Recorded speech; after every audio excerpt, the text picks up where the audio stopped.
በአቢይ ይልማ ሚዲያ ተዘጋጅቶ ይቀርብልዎታል። ሳድስ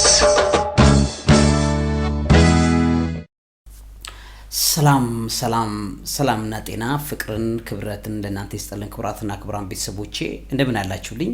ያላችሁት በሳድስ የሚዲያ ዝግጅታችን ላይ ነው። በጠቅላላ ዕውቀት ሥነምግባር መንፈሳዊነት ላይ ትኩረት ያደርጋል። በዛሬ ፕሮግራማችን በጣም መሰረታዊ ነገር ነው ማሳያችሁ። አሁን ያለነው የዘመን ፍጻሜ ላይ ነው። ስለዚህ በእያንዳንዱ ጊዜ ነገሮችን እየነቃን የትንቢቱን ፍጻሜ እያሳየን መሄድ መቻል አለብን። አሁን ባለበት ሁኔታ ላይ ይቺ የምትመለከቷት የቀይ ጥጃ ዝርያ በመጽሐፍ ቅዱስ ላይ በትንቢት የተቀመጠች ናት። ኦሬዲ የዚህ ትልቅ መገለጫ የሆነ ታሪክን መሰረት አድርገው ወደ ኋላ እንመለከትና አሁን መታየቷን በግልጽ ሚዲያዎች የተናገሩት ይገኛል ማለት ነው። ኦሬዲ ይሄ መሆን የጀመረው ከባለፈው 5 ወራት ወዲህ ነው። ግን አሁን የት እንዳለች በትክክል እስራኤል ውስጥ ያለችበትን ቦታ ሁሉ እንዲታወቅ ሆኗል ማለት ነው። ለምሳሌ ይሄ በሚዲያ የሚላቸውን እስቲ ስሙት። መጀመሪያ ምን ሊል ፈልጎ ነው የሚለውን ነገር በደንብ ተመልከቱት። አሁን እስቲ መግቢያውን ላሰማችሁ፣ ስሙት። Are now in a secure undisclosed location. The 5 red heifers are now in a secure undisclosed location in Israel. The 5 red heifers ነው የሚለው አምስቱ ቀያይ ጥጃዎች secured የሆነ ወይም በጣም በከፍተኛ ጥበቃ ባለበት ቦታ በእስራኤል ተገኝተዋል ነው የሚለው። Sometime soon to a visitor center in Shiloh with it. ምናልባትም በቅርብ ጊዜ በቪዚተርስ በሚመለከቱ ወይም ደግሞ እይታ በሚያረጉ ሰዎች አካላት የምትጎበኝበት ጊዜ ሩቅ አይደለም ማለት ነው። ያንን ይናገራል። ሲሎ አካባቢ ነው። For nearly 400 years. The book of Numbers explains that ashes of the red heifer are used to purify priests for their service in the temple. አሁን ቡክ ኦፍ ነምበርስን ይገልጻል ወይም ደግሞ ዘሁልቆን ማለት ነው። ዘሁልቆ መጽሐፍን ይገልጽውና ምዕራፍ 19 ከቁጥር 1 ላይ ይሄ እንደተቀመጠ ይናገራል። ምንድነው? በደንብ ተከታተሉት። ኦሬዲ ምን እንደሚል ያሳያችሁ እዚህ ጋር ተመልከቱ። እግዚአብሔር ሙሴንና አሮንን እንዲህ ብሎ ነገራቸው። እግዚአብሔር ያዘዘው የሕጉ ትእዛዝ ይሄ ነው። መልካሚቱን ነውርም የሌለባትን ቀንበር የተጫነባትን ቀይ ጊደር ነው የሚለው። መልካም የሆነች ነውር የሌለባት ቀንበር ያልተጫነባት ወይም ምንም ነገር ስራ ያላገለገለች ቀይ ጊደር። አሁን ቅድም ያልኳችሁ ቀይ the red heiferን ተመልከቱት። ያመጡልህ ዘንድ ለእስራኤል ልጆች ንገራቸው። ከዛ እርሷንም ለካህኑ ለአልዓዛር ትሰጣላችሁ። ለካህኑ አልዓዛር ትሰጣላችሁ አለ። እርሷንም ከሰፈር ውጪ ካህኑ አልዓዛር ምን አለ? ይወስዳታል አለ። እዚህ ጋር ካህኑ አልዓዛር ትሰጣላችሁ፣ እርሷንም ከሰፈር ውጪ ይወስዳታል። አንድ ሰውም በፊቱ ያርዳታል አለ። የሆነ ሰውም በፊቱ ምን ያደርጋል? ይሰዋታል፣ ያርዳታል። ከዛ ካህኑም አልዓዛር ከደሟ በጣቷ ይወስዳል፣ ከደሟም ወደ መገናኛው ድንኳን ፊት 7 ጊዜ ይረጫል አለ። 7 ጊዜ ይረጫል። አሁን የሆነ ሴሬሞኒ እየተከናወነ ነው። ተመልከቱ። ጊደሪቱንም በፊቱ ትቃጠላለች፣ ቁርበቷም ለስጋዋም ደሟም ፈርሷም ይቃጠላል። ቁርበቷም ስጋዋም ደሟም ፈርሷም ምን ይሆናል አለ? ይቃጠላል አለ። ከዛ ካህኑም የዝግባ እንጨት ሂሶጵም ቀይ ግምጃም ወስዶ ጊደሪቱን በመትቃጠልበት እሳት መካከል ይጥለዋል። ካህኑም ልብሱን ያጥባል፣ ገላውንም በውሃ ይታጠባል። ከዚያም በኋላ ወደ ሰፈሩ ይገባል። ካህኑም እስከ ማታ ርኩስ ይሆናል። ምክንያቱም ኦሬዲ እቺን ነክቷልና ምን ይሆናል? ርኩሰት ያገኘዋል። ስለዚህ ያቃጠላትም ሰው ልብሱን በውሃ ያጥባል፣ ገላውንም በውሃ ይታጠባል፣ እስከ ማታም ድረስ ርኩስ ይሆናል ይልና ንጹህም ሰው የጊደሪቱን አመድ ያችን ቀይዋን ሄፈር ወይም the red heifer አመድ ያከማቻል፣ ከሰፈሩም ውጪ በንጹህ ስፍራ ያኖረዋል። ርኩሰትም ለሚነጻ ውሃ ለእስራኤልም ልጆች ማህበር ይጠበቃል፣ ከኃጢአት ለማንጻት የሚሆን ነው ይላል። ቁጥር 9 ላይ እዚህ ከኃጢአት ለማንጻት የሚሆን ነው። እሺ ምን ይላል? ከኃጢአት ለማንጻት የሚሆን ነው። ይሄ እንግዲህ ሴሬሞኒ የተከናወነው አሁን አይደለም፣ ቆይቷል። በእስራኤላውያን ጥንታዊ ባህል ጌታችን ኢየሱስ ክርስቶስ ሳይመጣ አስቀድሞ በዘመነ ኦሪት የነበረውን ሕግ ነው። ከዛ ጌታችን ኢየሱስ ክርስቶስ መጣ፣ መሲሁ እውነተኛው መሲህ መጣ፣ ተሰቀለልን፣ ሞተልን። በሞቱና በትንሳኤው ከሲኦል ነፃ ወጣን። ፈያታዊ ዘየማን ገነትን እየመራ ገባ። ከዛ ጊዜ ጀምሮ ዓመተ ምህረት መጥቷል። ከመስቀሉ ስራ በኋላ ከጌታችን ኢየሱስ ክርስቶስ መስዋዕትነት በኋላ ይሄ ስርዓት ቀርቷል። አሁን ይሄ ስርዓት ቀርቷል። ነገር ግን በዚያው መጨረሻው ዘመን አይሁዳውያኑ ወይም እስራኤላውያኑ እንደምታውቁት እውነተኛው ኢየሱስ ክርስቶስ መጥቷል ብለው ስለማያምኑ የዛ ሰዓት ላይ አሁን እውነተኛውን ክርስቶስ እንቀበላለን እውነተኛው መሲህ እንቀበላለን ብለው የሚያምኑበት ስለሆነ ያን ነገር ለማድረግ ይቺ ቀይ ጊደር ታስፈልጋቸዋለች። የሚገርማቸው አሁን እነሱ መሲሁ እየመጣልን ነው ኢየሱስ ክርስቶስ እየመጣልን ነው ብለው ስለሚያምኑ የሚመጣው ሐሰተኛውን መሲህ እኔ እውነተኛው ክርስቶስ ነኝ ብሎ ሲላቸው ይቀበሉታል።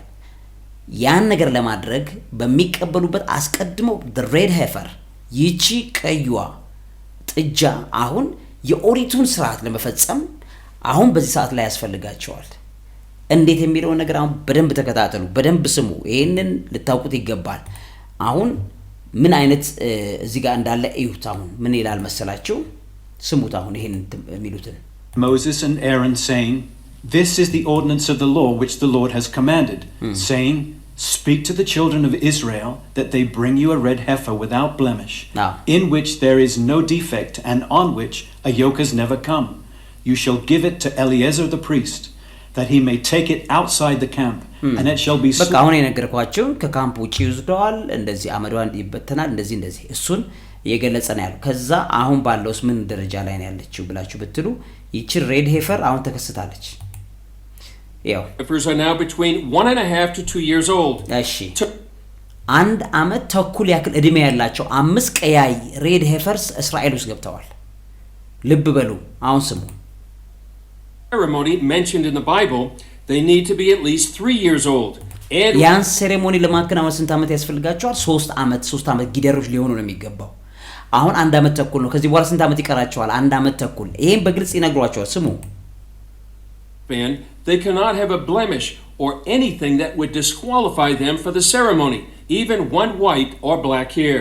According to those ይኸውላችሁ አሁን ምንድነው ኢቭን አንድ ነጭና ጥቁር እንኳን ቀለም የገባበት ቆዳቸው ላይ አንድም ጸጉር የተቀላቀለ አያስፈልግም። ንጹህ ሆነው እንዲያድጉ ሰኪውርድ በሆነ ቦታ ላይ እንዲሆኑ ተቀምጠው ኦሬዲ በእስራኤል ላይ እኒህ ቀያይ ጥጃዎች አገልግሎት ላይ ውለዋል ማለት ነው። አሁን ይሄ ጋዜጠኛ የሚለውን ስሙ። The ceremony of the red heifer needs to be performed on the Mount of Olives and in a place that would have looked directly into where the temple stood. The land I'm standing on, bought 12 years ago, fits both of those standards. It's had to be exactly at the front of the place that the priest that made this ceremony can see the holy of the holy place. እሺ አሁን ያሉት እስራኤል ነው። አያችሁ ታዲያ ቦታውንም እስራኤል ነው። ይሄ የሚያሳያችሁ ቦታ ማለት የሰለሞን ቤተ መቅደስ ለሶስተኛ ዙር የሚሰራበት ነው። ቦታውን አዘጋጅተውታል። የሰለሞን ቤተ መቅደስ ለሶስተኛ ዙር ከተሰራ ይቺ ሬድ ሄፈር ወይም ደግሞ ይቺ ቀይዋ ጥጃ ለመስዋዕትነት ትቀርባለች። ያ ባለፈው በኦሪት ላይ ያያችሁት ሕግ ማለት ይፈጽማል። አሁን ይፈጽሙታል። ልክ እሱን ከፈጸሙ በኋላ ነው ወደ ቤተ መቅደስ አገልግሎት የሚጀምረው ማለት ነው። አሁን የሰለሞን ቤተ መቅደስ ለሁለተኛ ጊዜ የሚሰራው ያን ተመልክቶ ቦታውን ያሳያቸዋል። እዚህ ጋር እንደምትመለከቱት አሁን ይነግራቸዋል። በደንብ ስሙት። ይሄንን ቦታው ይታያል። እሱ ብቻ አይደለም። የሰለሞን ቤተ መቅደስ ለሶስተኛ ዙር የሚሰራበት ጊዜ ከዚች መስዋዕትነት በኋላ መሆኑን በደንብ አድርገው ይሄ እስራኤላዊ ራቢ ነው። በጣም የሚታወቅ ነው። ይሄ ራቢ ነው። እስራኤል ታዋቂ መምህር ነውና ይሄንን ይናገራል። ስሙት የሚለውን ራቢ ይስሐቅ ማሞ ይባላል። የሚለውን ስሙት። We can see the holy of the holy place. Rabbi Yitzhak Mamo owns the land here on the Mount of Olives. And we hope that in a year and a half from today, ካሁን በኋላ ስንት ጊዜ ያላችሁ ከአንድ አመት ተኩል በኋላ እዚህ ቦታ ላይ መቅደሱ ልንሰራው ነው አለ። the ceremony of the red heifer that actually will be the first step to the temple. Mamo says the first step to the temple. መቅደሱ ከመሰራቱ አስቀድሞ the red heifer ceremony ቅድም የተባለው በመጽሐፍ በዘኍልቍ መጽሐፍ ምዕራፍ 19 ቁጥር 1 ጀምሮ እስከ 10 ያለው መፈጸም አለበት እያላችሁ ነው። አንድ አመት ተኩል ነው የሚቀረው እያላችሁ ነው። የሶስተኛ የሰሎሞን ቤተ መቅደስ ለሶስተኛ ዙር ተሰራ ማለት ሐሰተኛው ክርስቶስ ኦሬዲ በእስራኤል ላይ እንዳለ ይሄ ሰው የራሱ በዚህ ቪዲዮ ላይ ይናገራልና ሐሰተኛው ክርስቶስ ኦሬዲ እንዳለ ይሄ ክርስቶስ እነሱ ሐሰተኛው አይደለም የሚሉት እኛ ሐሰተኛ መሆኑን መጽሐፍ ቅዱስ የሚናገረው። ስለዚህ መሲሁ ተገልጦልናል አለ። አሁን ይሄንን ሴሬሞኒ ማድረግ አንድ አመት ተኩል ይቀረዋል እያላችሁ ነው። ለሶስተኛ ዙር የሰሎሞን ቤተ መቅደስ ከመጣ በኋላ ምንም የምትጠብቁት ነገር የለም። ከዛ በኋላ ኦሬዲ ይሄኛው የጨለማ ኃይል ሐሰተኛው ክርስቶስ ወይም ደግሞ አንታይ ክራይስት ጸረ ክርስቶሳዊ የሆነው መንፈስ በትንቢተ በዮሐንስ ራእይ ምዕራፍ 13 ላይ የተቀመጠው አንድም አውሬ ከባህር ሲወጣ ይወላል አንድም አውሬ ከምድር ሲወጣ ይው ብሎ ያስቀምጧል። ከምድር የሚለው ከእስራኤል የሚለው ነው። ያንን ኦሬዲ የሚከናወንበትን ስርዓት የሚያደርገው ሐሰተኛው መሲህ በመቅደስ ላይ ነው የሚቆመው ያን አገልግሎት የሚጀምረው ማለት ነው። ስለዚህ ምን ይሉታል ማለት ነው? ይሄንን በግልጽ አሁን በአንድ አመት ተኩል ውስጥ ሬድ ሄፈሮቹን ልናርድ ነው ያሏቸው ነው። which means ያ ከሆነ በኋላ በአጭር ጊዜያቶች ሐሰተኛው ክርስቶስ ሊገለጥ ነው ማለት ነው። ስሙት። It's priests who have not been defiled by touching anything dead. The Temple Institute actually has 9 pure priests. They didn't born in hospital, okay? They born at home. Because they are priests, so anyway they don't go to any cemetery. And the parents even ይሄን የሚያደርገው ቄስ ለቀብር እንኳን የትም ቦታ ማይሄድ ነው ተመርጦ የተቀመጠ ነው አስቀምጠናል ይያላችሁ ነው። Situation that they will not get to any cemetery, not going to any problematic place, and they are pure and they are waiting. So we have እየጠበቁ ነው ንጹህ ሆነው እነዚህ ይሄን ስርዓት የሚፈጽሙት የአይሁድ ካህናት ንጹህ ሆነው እየጠበቁ ነው የሚገኙት ይላቸዋል። The red heifer, we have the land and waiting. So we have the priest, we have any problematic place and they are pure and they are waiting. So we have the parents not going to any problematic place and they are pure and they are waiting. They are pure. So we have the priest. They are pure and they are waiting አላችሁ። ንጹህ ሆነው እየጠበቁ ነው ያሉት የአይሁዶቹ ካህናት ምን ሊያርጉ ሬድ ሄፈርን ለዚህ ሴሬሞኒ ለማምጣት ቀያዮቹን ጥጃዎች ከዛ ሚሊዮን ስሙ ከዛ ካህኖቹም ተዘጋጅተዋል አለ ሬድ ሄፈርም ቀያዮቹ ጥጆችም ተዘጋጅተዋል አለ መሬቱም ይሄውና ተዘጋጅተዋል ቤተ መቅደሱ ምን ሰራበት አንድ ይሄ ሴሬሞኒ ከተፈጸመ በኋላ ቤተ መቅደሱ ልንሰራው ነው ያላችሁ ነው። ከዛ በኋላ ገምቱ ቤተ መቅደሱ ካለቀ በኋላ ምናልባት 5 አመት 10 አመት ቢወስድ በ10 አመት ውስጥ ቤተ መቅደሱን ካስመረቁት ከዛ በኋላ የሚቀረው የሐሰተኛው ክርስቶስ በቤተ መቅደሱ መቆም ነው ማለት ነው። እኔ በጣም ቅርብ ጊዜ ላይ እንዳለን እዩ ስሙታው to any problematic place and they are pure and they are waiting. So we have the priest, we have the red heifer. So we have the priest, we have the red heifer. We have the land and we have everything ready. We just need to wait another 1.5 year. አንድ አመት ተኩል ከዛ በኋላ እንጠብቃለን። መሬቱን አዘጋጅተናል፣ ሬድ ሄፈሩን አዘጋጅተናል፣ ካህናቱ አዘጋጅተዋል ይላቸዋል። ሪል የሆነው ነገር ነው የምትመለከቱ። ስሙ ስለ እግዚአብሔር መጠይቃችሁ ስሙት። አሁን that it's very likely that the ceremony would happen somewhere in the area of Passover 2024. 2024 ነው ሊከናወን የታቀደው ነው ያላችሁ ያሉት ሴሬሞኒው of Shavuot 2024, somewhere in that timeline the cows would be old enough and it would be the proper timeline for that ceremony.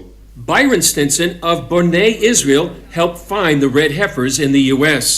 He says these would be the first in 2,000 years that the process toward a third Jewish temple began when the Jewish people started their return to the promised land from the four corners of the world, culminating with Israel becoming a nation. And then in 1948, in one day, they were reborn as a nation, and nobody said that could happen. And then you move forward, and Israel continues to be this strong nation, and all of these prophecies start fulfilling. There's so many now that have been fulfilled. It's just incredible, the evidence of what God is doing with the already እስራኤላውያን በዚህ ጊዜ ያክል ጠንካራ ማህበረሰቦች ሆነ የቆሙበትን ነገር ሁሉ ይነግራቸዋል። ይሄን ነገር ተመልክቶ ደግሞ ሴሬሞኒው ምን አይነት ነገር ይዞ እንደመጣ ነው እያሳያቸው ያለው ማለት ነው። You know, in the Bible it says when Solomon built the first temple, he said this is a house of worship for all nations. That's what the temple ይሄውን ሰሎሞን ቤተ መቅደሱን በሰራበት ሰዓት ላይ ይሄ ቤት የሁሉም ትውልድ ቤት ነው የሚሆነው የሁሉም ህዝብ ቤት ነው የሚሆነው ብሎታ የሰራው ነው ሰሎሞን። ያንን እንግዲህ የሰሎሞን ቤተ መቅደስ ከመሰራቱ አስቀድሞ የነበረው ያ ሴሬሞኒ ከተከናወነ በኋላ ቤተ መቅደሱ ለሶስተኛ ዙር ስንሰራው አለ ለሁሉም ኔሽን ነው የሚሆነው አላችሁ። እንግዲህ ዓለምን በአንድ ጠቅልሎ የሚገዛው የአርኩስ መንፈስ በሚገለጥበት ሰዓት ላይ መቅደሱን በጣም በሚያሳዝን ተግባር ውስጥ እንዲቀመጥ ያደርገዋል። በዮሐንስ ራእይ ምዕራፍ 13 ላይ ስለዚህ ጉዳይ በግልጽ አስቀምጦላቸዋል። ምን እንደሚል ተመልከቱት። በዮሐንስ ራእይ ምዕራፍ 13 ላይ ላሳያችሁ። እውነቴ የምነግራችሁ ውድ ቤተሰቦቼ እንደነቃ ሰው ብትኖሩ ጥሩ ነው። እንደነቃ ሰው ሁሉ ጊዜ እንደተጋ ሰው ብትኖሩ ጥሩ ነው። ምክንያቱም ያለንበት ዘመን የመጨረሻ ዘመን ላይ ነው ያለው እና ሁሉ ጊዜ ነገሮች ሲሆኑ እንደ ተራ ነገር አትቁጠሩ። በእያንዳንዱ የሚሆነው ነገር እግዚአብሔር ምልክት እየሰጣችሁ ነው። ምን ይላል በዚህ ላይ እንደምትመለከቱት? አንድም አውሬ ከባህር ሲወጣ አየሁ። 10 ቀንዶችና 7 ራሶች ነበሩት። በቀንዶችም ላይ 10 ቀንዶች ዘውዶች፣ በራሶችም ላይ የስድብ ስም ነበር አለ። ያየሁትም አውሬ ነብር ይመስላል ገለጸው። ይሄ አንድ አውሬ ከባህር ሲወጣ አየሁ ያለው ነው። ከዛ ሌላኛው አውሬ ከምድር ሲወጣ አየሁ ይላል።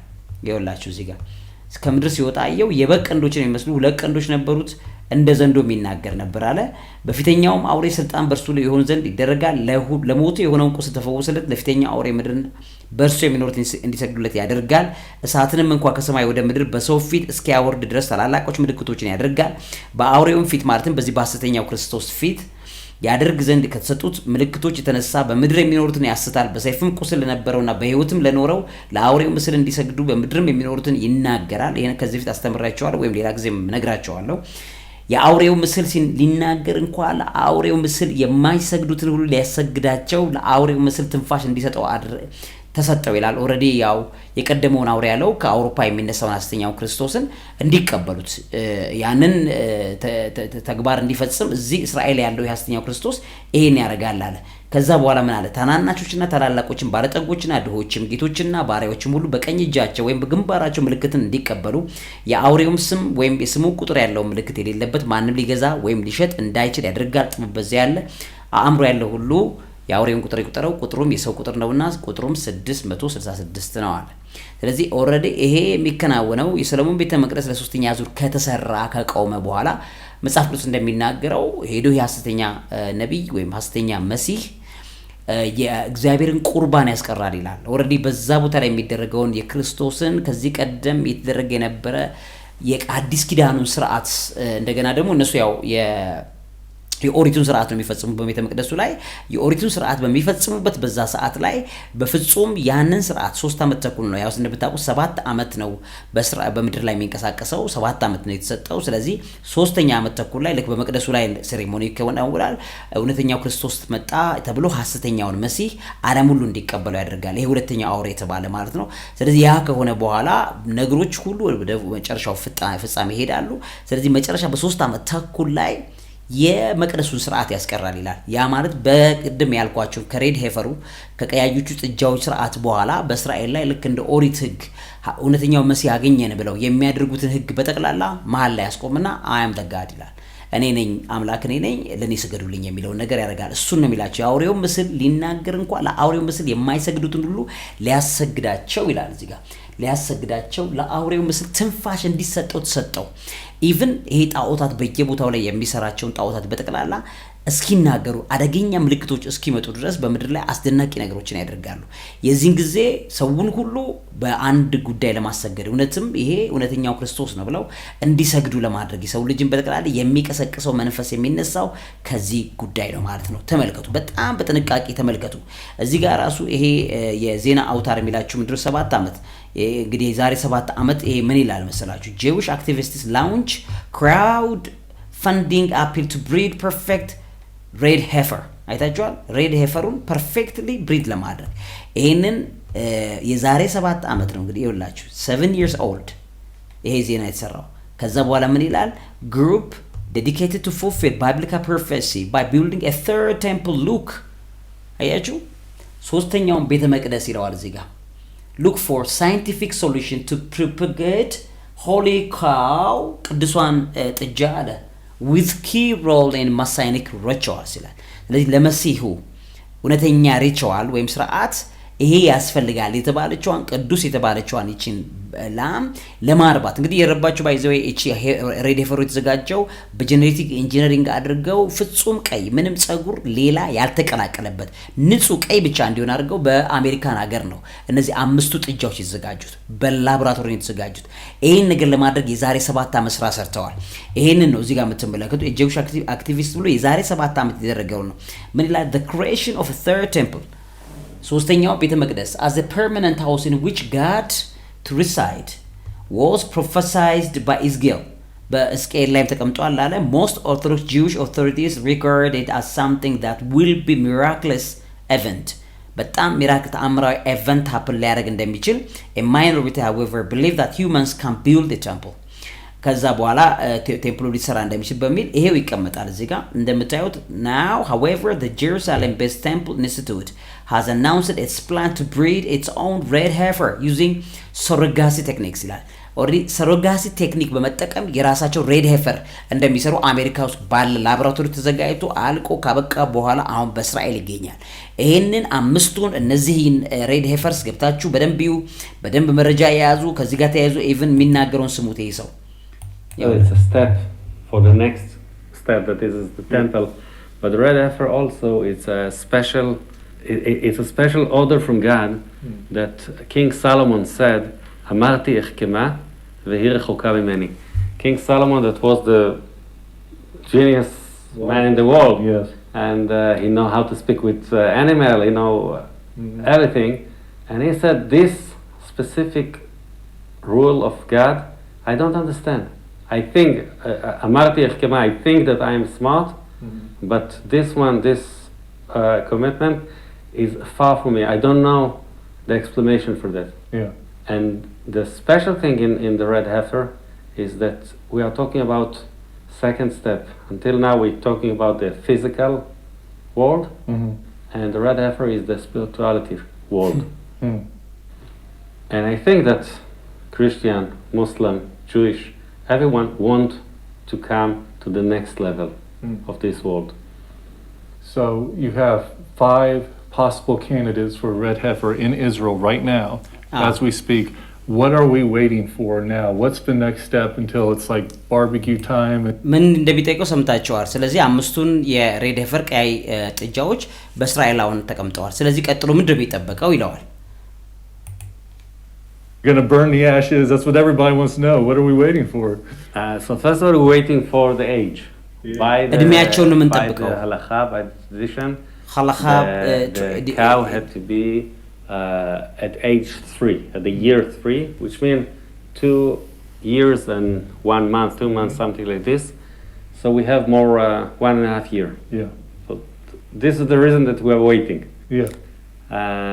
Second, there is a lot of question and a lot of let's call it problem. I don't believe in problem, but ስለዚህ አንድ አመት ተኩል ነው ከዚህ በኋላ የሚቀራቸው 3 አመት ሲሆኑ ነው የሚሰውት አመዳቸውም የሚበተነው።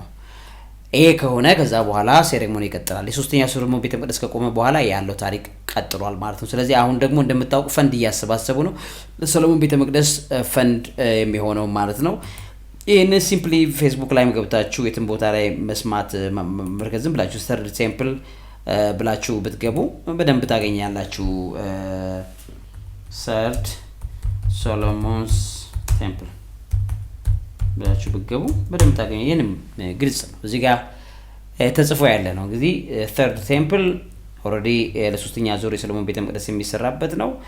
ይሄንን ተመልክቶ ገብታችሁ በደንብ ማንበብ ይችላልላችሁ። ሶስተኛው የሰሎሞን ቤተ መቅደስ ከሰራ በኋላ ይኸውላችሁ ሰርድ ቴምፕል the third temple ብሎ the third house of sanctum ብሎ ያስቀምጣል። እዛ ላይ ገብታችሁ እንበቡት ምን እንደሆነ በተለይ አሁን ባለበት ሁኔታ ላይ ምን እንደሚመስል ሶስተኛው ሰሎሞን ቤተ መቅደስ ሊገነባ ጫፍ ላይ ነው ያለው። ያ ከሆነ አሁን በነዚህ አንድ አመት ተኩል ውስጥ ሬድ ሄፈሩን ከሰውት ወይም ካቃጠሉ በዛ የኦሪት ስርዓት መሰረት ካደረጉት ከዛ በኋላ የሰሎሞን ቤተ መቅደስን መስራት ይቀጥላሉ። በ10 አመት ውስጥ ጋር ቤተ መቅደሱ አለቀ ብንል ወይም በ5 አመት አለቀ ብንል ከዛ በኋላ ሐሰተኛው ክርስቶሶች ይገለጣል። ከዛ በኋላ ያለውን ትመለከታላችሁ። ስለዚህ ዓለም ወደ ፍጻሜው እየፈጠነች ያለችበት ጊዜ ላይ ስላለን እባካችሁ ስለ እግዚአብሔር መነግራችሁ ማለት ነው። ራሳችሁን ጠብቁ፣ በየጊዜው ንቁ፣ እየተነቃቃችሁ ኑሩ። ይሄ ያለንበት ዘመን አያታላችሁ፣ አያጭበርብራችሁ። አዳዲስ ነገሮች በወደታችሁ በጣም ጨካኝ የሚመስሉ ነገሮች እየመጡ የሰው ልጅን ግራ ያጋቡ ነው። ሰው ሁሉ ወደ መሬት እንዲጣበቅ ነው እየተደረገ ያለው። የመሬት ስርዓት ላይ ነው እንዲጣበቅ ያለው። የመሬት ስርዓት ላይ ነው እንጂ ሰው ወደ እግዚአብሔር እንዲሰበሰብ ይሄ ምድር ያለ ነገር እየተደረገ አይደለም። ነገር ግን የክርስቶስ ምጽአት ደግሞ እየፈጠነ ነው፣ እየቀረበ ነው ያለው። ሰው በየቤተ እምነቱ የሚማረው ነገር አንተ ሀብታም ትሆናለህ፣ አንተ ገንዘብ ትይዛለህ፣ ቤት ትይዛለህ፣ መኪና ነው፣ እሱ የእግረ መንገድ ጉዳይ ነው። ግን ክርስቶስ ለፍርድ ሊመጣበት ደጅ ነው ያለው። በእያንዳንዱ ነገር ላይ እባካችሁን ተዘጋጅታችሁ ጠብቁ፣ ራሳችሁን ጠብቁ፣ ቤተሰቦቻችሁን ጠብቁ፣ አስተምሩ። ሁሉም ሰው ኃጢአት አለበት። ያለ ኃጢአት መኖር አትችሉም። ኃጢአት ሁላችን ላይም አለ።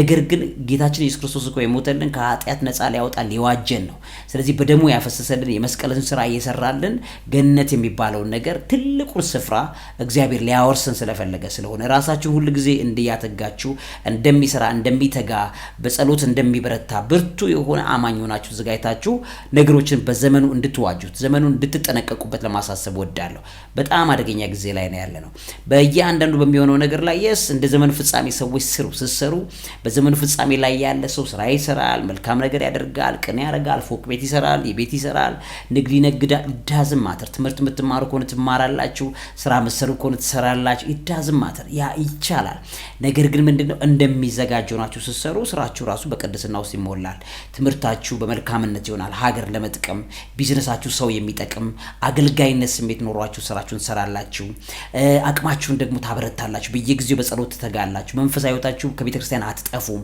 የጨከነ ለመንፈሳዊ ህይወት በጣም ጀግና የሆኑ አማኞች ሆናችሁ እንድትዘጋጁ ያደርጋል ምክንያቱም የበዘመኑ ፍጻሜ ውስጥ እንዳላችሁ አውቃችኋል ስለዚህ የምታረጉት ነገር ለሰዎች የሚኖር ያደርጋችኋል አንዳንዴ በዘመኑ ፍጻሜ ውስጥ ያለ ነጋዴ የሚያደርገው ምንድነው እኔ እሰራለሁ እለፋለሁ እንደገና ደግሞ ሰውንም አኖራለሁ ምክንያቱም በዘመኑ ፍጻሜ ውስጥ ነው ያለነው ሰው ቢቸገር ገንዘብ ይዛለሁ ለሰው እርዳታለሁ ለሰው ደግፋለሁ ሰዎችን አግዛለሁ እኔም እግዚአብሔር አግዞኛል የሚል በጣም ብርቱ የሆነ የሚያምኑ ሰዎች ሆናቸው እንድትዘጋጁ ያደርጋቸዋል ስለዚህ በማንኛውም መልኩ ህይወታቸውን እንደዋዛ ተመልከቱት ዋጋ ያስከፍላል የሚኖረው ነገር በጠቅላላ ዋጋ እንዳንከፍል የሚያሳስብ ጊዜ ላይ እንዳለን ይሄ መረጃ ይጠቁማቸዋል እርግጠኛ ነኝ እንድትነቁ ያደርጋቸዋል ስለዚህ ተዘጋጁ በማንኛውም ሰዓት እንደነቃ ሆናችሁ ስራችሁን ስሩ እንደሚነቃ እንደተካ እንደነቃ ሆናችሁ ስራችሁን ስሩ እግዚአብሔር ደግሞ ይረዳናል ስለተከታተላችሁ እግዚአብሔር ያክብርልኝ ማለት ወዳለው ለዚህ አእምሮ ምግብ አዘጋጅና አቅራቢ አብይ ይልማ ለሣድስ ሚዲያ ዝግጅት ዕውቀት ታላቁ እግዚአብሔርን ታከብራለች